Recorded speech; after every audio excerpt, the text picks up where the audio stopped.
સુરતમાં ભાજપના ધારાસભ્યની ઓફિસમાં ભાજપના જ કોર્પોરેટરો વચ્ચે છૂટા હાથની મારામારી થઈ.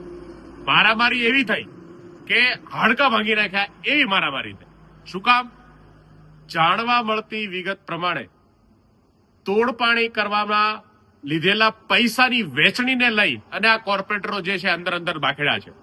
ભાજપમાં રિવાજ છે, નવું બાંધકામ થતું હોય એટલે અરજીઓ થાય અને પૈસા જે ઉઘરાવવામાં આવે એ કોર્પોરેટર વચ્ચે વેચાય.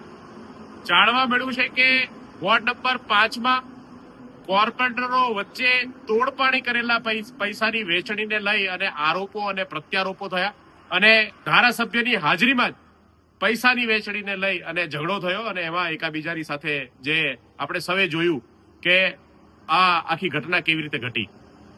મારે સુરતના અને ગુજરાતના લોકોને કહેવું છે કે ભારતીય જનતા પાર્ટીનું કામ, એના ચૂંટાયેલા સદસ્યો, કાર્યકર્તાઓ, પદાધિકારીઓ, નેતાનું કામ માત્ર ને માત્ર પૈસા બનાવવાનું છે.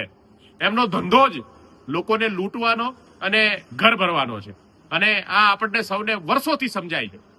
મારે બધું કંઈ નહીં કહેતા, માત્ર આ લોકોને કહેવું છે કે તમને લોકોએ મત આપ્યા છે, તમને લોકોએ તક આપી છે સેવા કરવાની, તો સુરતના પ્રશ્નોનું સમાધાન કરો, સુરતના પડતર પ્રશ્નોનું સમાધાન કરો અને આ જે તમારા બાપ દાદાનો ગ્રાસ સમજીને તમે લૂંટવાનું કામ કરો છો એ બંધ કરો. નહીંતર જનતા જે છે એ કોઈની સગી નથી અને તમારી પણ સગી નહીં થાય.